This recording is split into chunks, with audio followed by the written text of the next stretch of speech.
Hello, good morning, जोहार। मैं संजय और आप देख रहे हैं न्यूज़ झारखंड। चलिए जानते हैं आज की मुख्य 25 बड़ी खबरों को।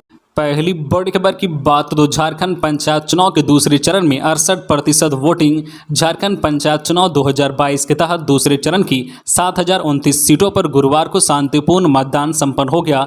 इस चरण में भी जमकर वोट पड़े। प्रारंभिक आंकड़ों के अनुसार राज्य के 16 जिलों के 50 प्रखंडों की 872 पंचायतों में 68.15% मतदान हुआ। इस तरह दूसरे चरण पहले चरण के बराबर मतदान हुआ। पहले चरण में भी 68.15% वोट पड़े थे। गुरुवार को सुबह 7 बजे से मतदान शुरू होते ही अधिसंख्यक मतदान केंद्रों में मतदाताओं की कतार देखी गई। बड़ी संख्या में महिला, वृद्ध और दिव्यांग मतदाताओं ने अपने मताधिकार का प्रयोग किया। शाम 3 बजे भी मतदाता कतार में थे, जिन्हें भी मताधिकार का अवसर प्रदान किया गया। नक्सलियों के क्षेत्र में भी मतदाता लोकतंत्र के इस पर्व में शामिल हुए। कुल 7029 सीटों के लिए मतदान हुआ, जिनमें 3624 सीटें महिलाओं के लिए आरक्षित थी। दूसरे चरण में वार्ड सदस्य के लिए 12533, मुखिया के लिए 5141, पंचायत समिति सदस्य के लिए 3583 तथा जिला परिषद सदस्य के लिए 615 उम्मीदवारों का भाग्य बैलेट बॉक्स में कैद हो गया। अगली बड़ी खबर की बात करें, फिर बढ़े एलपीजी गैस के दाम। घरेलू गैस के दाम 3 रुपये 50 पैसे बढ़ाए गए। कमर्शियल सिलेंडर की कीमतों में भी 8 रुपये का इजाफा। गैस सिलेंडर की कीमतों में गुरुवार को एक बार फिर इजाफा हुआ है। पेट्रोलियम कंपनियों ने घरेलू एलपीजी गैस सिलेंडर के दाम में 3 रुपये 50 पैसे की बढ़ोतरी की है। वही कमर्शियल गैस सिलेंडर की कीमतों में भी 8 रुपये का इजाफा किया गया है। एक महीने में यह लगातार दूसरी बार है जब गैस के दाम बढ़ाए गए हैं। इससे पहले 7 मई 2022 को भी घरेलू एलपीजी सिलेंडर के दाम में इजाफा हुआ था। उस समय 50 रुपये प्रति सिलेंडर की बढ़ोतरी की गई थी। अगली बड़ी खबर की बात करें, हेमंत सोरेन खनन पट्टा मामला। झारखंड सरकार की याचिका पर सुनवाई के लिए सुप्रीम कोर्ट तैयार। मिली आज 20 मई की तारीख। सुप्रीम कोर्ट झारखंड के मुख्यमंत्री हेमंत सोरेन, उनके परिवार के सदस्यों और साथियों द्वारा चलाई जा रही कुछ सेल कंपनियों को खनन पट्टों की कथित मंजूरी मामले की सुनवाई के लिए तैयार हो गया है। मुख्यमंत्री रहते खनन पट्टा मंजूरी को लेकर सीबीआई और प्रवर्तन निदेशालय की जांच से जुड़ी याचिका पर आज शुक्रवार को सुप्रीम कोर्ट में सुनवाई होगी। मुख्य न्यायाधीश एन वी रमन और न्यायमूर्ति हिमा कोहली की पीठ ने वरिष्ठ अधिवक्ता कपिल सिब्बल और मुकुल रोहतगी की दलीलों पर गौर किया कि यह एक गंभीर मामला है, जिसमें जांच एजेंसी नोटिस जारी करने से पहले झारखंड उच्च न्यायालय में सीलबंद लिफाफे में दस्तावेज दाखिल कर रही है।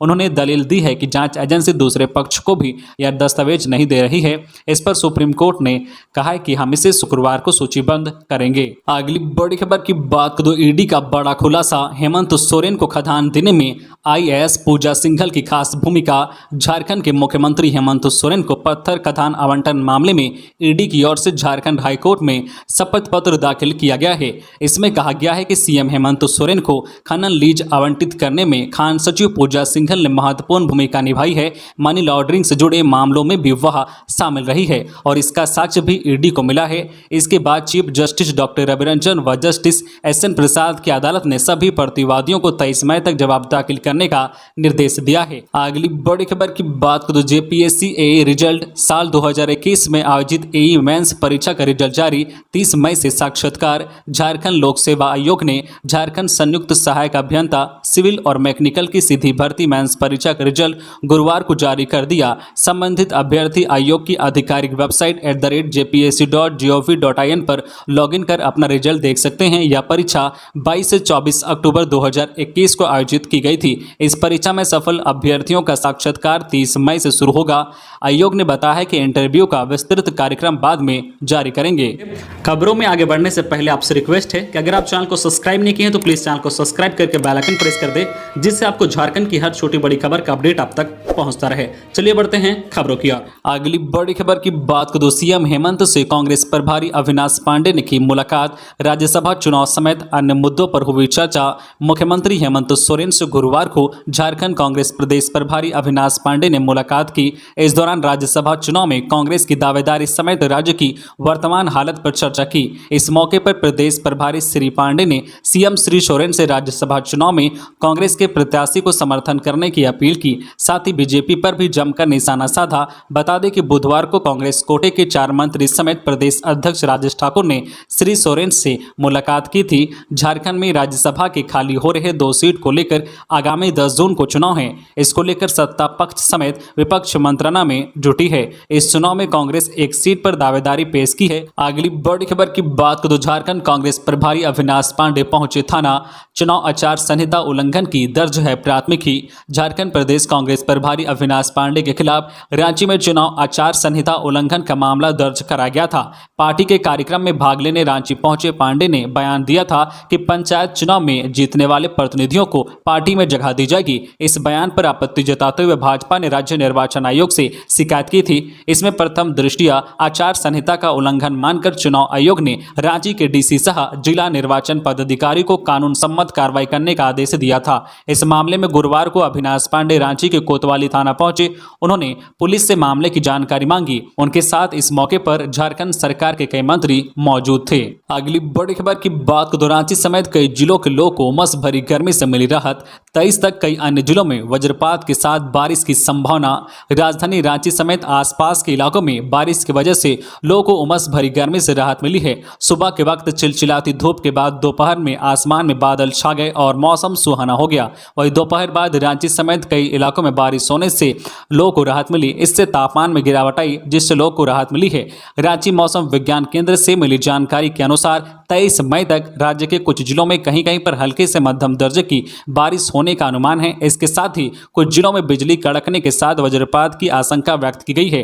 रांची मौसम विज्ञान केंद्र के अनुसार राज्य के कुछ जिलों में औसतन 30 से 40 किलोमीटर प्रति घंटे की रफ्तार से तेज हवाएं चलने की संभावना है। रांची के अलावा हजारीबाग, बोकारो, धनबाद, जामताड़ा जिले के कुछ भागों में हल्के से मध्यम दर्जे की बारिश होने की संभावना है। वहीं आज 20 मई को राजधानी रांची के अलावा देवघर, धनबाद, दुमका, गिरिडीह, गोड्डा, जामताड़ा, पाकुड़, साहिबगंज, पूर्वी सिंहभूम, पश्चिमी सिंहभूम, सिमडेगा, सरायकेला, खरसावां सहित अन्य जिलों में भी हल्के से मध्यम दर्जे की बारिश हो सकती है। कई जिलों में बिजली कड़कने का भी ऑरेंज अलर्ट जारी किया गया है। अगली बड़ी खबर की बात करें तो पलामू के छतरपुर में 2 जिला परिषद प्रत्याशियों की गाड़ी से हथियार बरामद। जांच में जुटी पुलिस। पंचायत चुनाव के दूसरे चरण की वोटिंग के बीच पलामू से एक बड़ी खबर निकलकर सामने आई है। पलामू के छतरपुर में जिला परिषद सदस्य के 2 प्रत्याशियों की गाड़ी से हथियार बरामद हुआ है। एक गाड़ी जिला परिषद प्रत्याशी अमित जायसवाल, जबकि दूसरी गाड़ी जिला परिषद प्रत्याशी बदरुद्दीन की बताई जा रही है। पलामू एसपी चंदन कुमार सिन्हा ने बताया है कि पुलिस मामले में अनुसंधान कर रही है। दोनों गाड़ी किसकी है, यह जांच की जा रही है। अगली बड़ी खबर की बात करें तो सीएम की बहन ने पंचायत चुनाव में लहराया परचम। 4488 वोट से निकटतम प्रतिद्वंदी वर्तमान जिला परिषद सदस्य को हराया। ढोल नगाड़ों से हुआ स्वागत। प्रदेश में हो रहे पंचायत चुनाव में सीएम हेमंत सोरेन की बहन रेखा कुमारी सोरेन ने जीत दर्ज कराई है। रामगढ़ जिले के गोला पश्चिमी जिला परिषद सीट से सीएम की चचेरी बहन रेखा कुमारी सोरेन विजयी हुई है। उन्हें कुल 11,326 मत प्राप्त हुए हैं, जबकि दूसरे नंबर पर नेहा देवी को 6,838 वोट मिले थे। वहीं तीसरे उम्मीदवार उषा देवी को 6,019 मत प्राप्त हुए। इस सीट के लिए कुल 3 उम्मीदवार चुनावी मैदान में थे। रेखा कुमारी सोरेन ने अपने निकटतम प्रतिद्वंदी और वर्तमान जिला परिषद सदस्य कपिल देव मुंडा की पत्नी नेहा देवी को हराया है। उन्हें नेहा देवी से 4488 अधिक मत प्राप्त हुए हैं। अगली बड़ी खबर की बात करें तो सुप्रीम कोर्ट पहुंची झारखंड सरकार। हाईकोर्ट में सरकार के वकील ने मांगा समय। अगली सुनवाई 24 मई को सीएम हेमंत सोरेन के खुद के माइनिंग लीज आवंटन और सेल कंपनी से जुड़े उनके करीबियों के मामले पर गुरुवार को झारखंड हाईकोर्ट में सुनवाई हुई। सुनवाई शुरू होते ही सरकार के वकील कपिल सिब्बल ने कोर्ट से समय मांगा।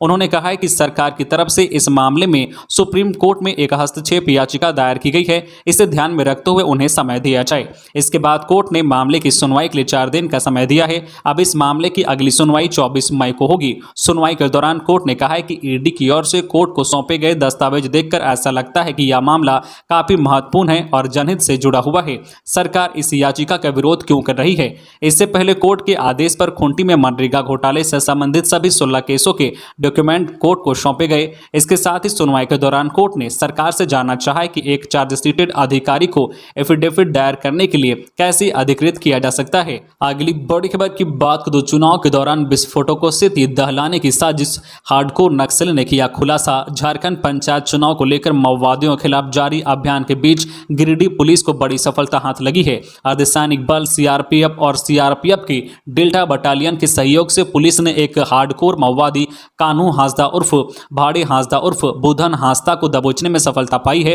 गिरफ्तार माओवादी बुधन हांसदा मधुबन थाना के किसनी टांड गांव का रहने वाला है। सीआरपीएफ ने बुधन हांसदा को जो एंटी नक्सल ऑपरेशन के दौरान भलुआ पहाड़ी और टेसा फुली पहाड़ी के बीच सर्च ऑपरेशन में दबोचा है। गिरफ्तारी के बाद सख्ती से की गई पूछताछ के दौरान बुधन हांसदा ने सर्च ऑपरेशन टीम को दोनों जंगलों के बीच छिपा कर रखे विस्फोटक की जानकारी दी है, जिसे जब्त किया गया है। जब्त सामान में 12 पीस डेटोनेटर, 1 पीस जो है voltmeter, 2 piece battery, 2 piece demolition seat, 10 piece magazine pouch समेत कई और सामान बरामद किए गए हैं। अगली बड़ी खबर की बात करें, पंचायत चुनाव में पिछड़ा आरक्षण को लेकर झारखंड सरकार गंभीर नहीं। सुदेश महतो।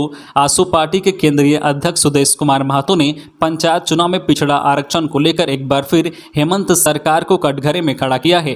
कहा है कि पंचायत चुनाव में पिछड़ा वर्ग के लिए आरक्षण का लाभ सुनिश्चित हो सके, इस पर राज्य सरकार ने गंभीरता नहीं दिखाई। इस मामले में सरकार की ओर से कोई हस्तक्षेप नहीं किया गया। झारखंड सरकार ट्रिपल टेस्ट कराने से बचती रही। उन्होंने मध्य प्रदेश में पंचायत और निकाय चुनाव को लेकर वहां की सरकार की ओर से दायर संशोधन याचिका पर सुप्रीम कोर्ट के आदेश की सराहना की है। उन्होंने कहा है कि झारखंड में भी पंचायत चुनाव से पहले ओबीसी के आरक्षण को लेकर जरूरी कदम उठाए जा सकते थे, लेकिन झारखंड की सरकार केंद्रीय फंड के आवंटन में मुश्किलों की बात सामने रखते हुए ट्रिपल टेस्ट से सीधे तौर पर मुंह मोड़ लिया। गौरतलब है कि गुरुवार को सुप्रीम कोर्ट ने मध्य प्रदेश के पंचायत और स्थानीय निकाय चुनाव में अन्य पिछड़ा वर्ग ओबीसी आरक्षण को हरी झंडी दे दी है। साथ ही राज्य निर्वाचन आयोग को एक हफ्ते में पंचायत चुनाव की अधिसूचना जारी करने को कहा है। अगली बड़ी खबर की बात करें, बाबूलाल का भाग्य लिखने कोलकाता जा रहे हैं स्पीकर, कानून के जानकारों की सुनेंगे। भाजपा विधायक दल के नेता बाबूलाल मरांडी की विधानसभा की सदस्यता पर खतरा मंडरा रहा है। स्पीकर न्यायाधिकरण में उनके खिलाफ दल बदल मामले में जल्द फैसला आ सकता है। जानकारी के अनुसार विधानसभा अध्यक्ष रविंद्र नाथ महतो इससे लेकर तैयारी में जुट गए हैं। वे विधानसभा के अधिकारियों से इस संबंध में मंत्रणा कर चुके हैं। उन्होंने विधिक जानकारों से भी इस संदर्भ में मशविरा किया है। सूत्रों के मुताबिक अंतिम निर्णय लेने के पूर्व विधानसभा अध्यक्ष कोलकाता जाकर कानून के जानकारों से सलाह लेंगे। वे बाबूलाल मरांडी के मामले पर संबंधित विशेषज्ञ अधिवक्ताओं से दल बदल संबंधित मुकदमे को लेकर विस्तार से चर्चा करेंगे, ताकि उन्हें निर्णय देने में सहूलियत हो। गौरतलब है कि बाबूलाल मरांडी के खिलाफ चल रही सुनवाई दल बदल की सुनवाई मेरिट के आधार पर हो रही है। इसमें विधित 8 बिंदु हैं। न्यायाधिकरण में मंगलवार को हुई बहस के बाद अगली सुनवाई की तिथि स्पीकर के कोलकाता से लौटने के बाद ही तय की जाएगी। अगली बड़ी खबर की बात करें, पंचायत चुनाव के दौरान मुखिया प्रत्याशी एक दूसरे से उलझे, मतदान करने की अपील पर हुआ हंगामा। बाघमारा और धनबाद प्रखंड में दूसरे चरण के पंचायत चुनाव के दौरान मुखिया प्रत्याशी एक दूसरे से उलझते नजर आए। प्रत्याशी चुनाव के दौरान मतदान केंद्र के सामने वोट देने पहुंच रहे मतदाताओं को अपने पक्ष में वोट करने की अपील करते दिखे, जिससे मुखिया प्रत्याशी एक दूसरे पर आरोप लगाते हुए उलझ गए और बूथ के बाहर हंगामा किया। बाघमारा प्रखंड के नगरी कला दक्षिण पंचायत में सरस्वती शिशु विद्या मंदिर में 4 बूथ बनाए गए थे। यहां चुनाव कार्य चल रहा था। चुनाव के दौरान मुखिया प्रत्याशी अशोक ठाकुर मतदाताओं को अपने पक्ष में वोट करने को कहने लगे। इससे लेकर दूसरे मुखिया प्रत्याशी ने ऐतराज किया और उससे रोकने की कोशिश की, जिसके बाद दोनों बहसबाजी करने लगे। देखते ही देखते दोनों में हाथापाई की नौबत आ गई। मौके पर मौजूद पुलिस ने दोनों को अलग करते हुए किसी तरह मामला शांत करवाया। अगली बड़ी खबर की बात करें, पलामू में 69.67% वोटिंग। झारखंड पंचायत चुनाव के दूसरे चरण में पलामू में 69.67% वोटिंग हुई। जिले के 5 प्रखंडों में गुरुवार की सुबह 8 बजे से वोटिंग शुरू हुई। गर्मी के मौसम में सुबह में बूथों पर मतदाताओं की भीड़ दिखी। इसके बाद धीरे धीरे मतदाताओं की संख्या में कमी आई, लेकिन मतदाताओं में वोट देने का उत्साह कम नहीं दिखा। अगली बड़ी खबर की बात करें, गुमला में 64% हुआ मतदान। झारखंड पंचायत चुनाव के दूसरे चरण में गुमला जिले के 3 प्रखंडों में करीब 64% मतदान हुआ। दूसरे चरण में इस जिले के गुमला, घाघरा और बिशुनपुर प्रखंड में शांतिपूर्ण वोटिंग हुई। वोटिंग को लेकर मतदाताओं में काफी उत्साह देखा गया। दूसरे चरण में भी जो है बुलेट पर बैलेट भारी पड़ा। अगली बड़ी खबर की बात करें, धनबाद में 68.5% वोटिंग। झारखंड पंचायत चुनाव के दूसरे चरण में धनबाद जिले में 68% से अधिक अधिक वोटिंग हुई। इस जिले के 2 प्रखंड बागमारा और धनबाद प्रखंड में चुनाव संपन्न हुआ। वोटिंग समाप्त होने के बाद बागमारा प्रखंड में 70.28% और धनबाद प्रखंड में 66.73% मतदान हुआ। अगली बड़ी खबर की बात करें तो गोमो स्टेशन पर पुरुषोत्तम एक्सप्रेस से 12 किलो गांजा बरामद। धनबाद रेल मंडल के अंतर्गत गोमो स्टेशन पर अब पूरी नई दिल्ली पुरुषोत्तम एक्सप्रेस से गुरुवार की सुबह आरपीएफ की टीम ने आरक्षित बोगी से 12 किलो 300 ग्राम गांजा बरामद किया है। टीम ने सहायक अवर निरीक्षक प्रभात सिंह के नेतृत्व में छापेमारी की है। ट्रेन में शौचालय के पास लावारिस अवस्था में पड़े एक बैग को आरपीएफ ने बरामद किया। जांच की गई तो बैग के भीतर से प्लास्टिक में लिपटे 4 बंडल में 12 किलो 300 ग्राम गांजा मिला है। गांजा की कीमत लगभग 1,23,000 रुपये आंकी गई है। जब्त गांजा रेल पुलिस के हवाले कर दिया गया है। हालांकि कारोबारी भाग निकले। अगली बड़ी खबर की बात करें, करोड़ों की उगाही के आरोपी बाइक और ऑटो से पहुंच रहे हैं ईडी के दफ्तर। मुंह छिपाने के लिए कर रहे हैं मास्क का इस्तेमाल। पूजा सिंघल केस में जैसे जैसे मामले की जांच आगे बढ़ रही है, हर दिन नए नए खुलासे हो रहे हैं। मनरेगा घोटाले से शुरू हुई जांच अवैध खनन तक जा पहुंची है। ऐसे में अब ईडी के रडार पर वैसे डीएमओ भी हैं जो इस काली कमाई में भागीदारी रहे हैं। ईडी के बुलावे पर कई डीएमओ में छिपते छिपाते हुए ईडी के दफ्तर पहुंच रहे हैं। कल तक महंगे कारों में घूमने वाले डीएमओ अब चेहरे पर मास्क लगाकर कभी ऑटो से तो कभी बाइक से ईडी दफ्तर पहुंच रहे हैं। पाकुड़ के डीएमओ प्रमोद कुमार शाह और दुमका के डीएमओ कृष्णचंद्र किस्कू बीते सोमवार पहली बार जब ईडी के बुलावे पर पहुंचे थे तब वे महंगे वाहनों में आए थे, लेकिन दूसरे ही दिन से वह बाइक और ऑटो से आने लगे। दरअसल जब दोनों डीएमओ ईडी दफ्तर पहुंचे तो उनकी कार को देखकर ही मीडिया कर्मी उनसे सवाल दागने लगे थे। किसी तरह बच बचाकर वह भी दफ्तर के अंदर जाते और फिर निकलने के समय भी चुपचाप भागने की कोशिश करते, लेकिन जब उन्होंने देखा कि कार से आने की वजह से वे तुरंत पहचान लिए जाते हैं तब वे ऑटो और बाइक से आने लगे हैं ताकि किसी को शक ना हो और उन्हें कोई देख ना पाए।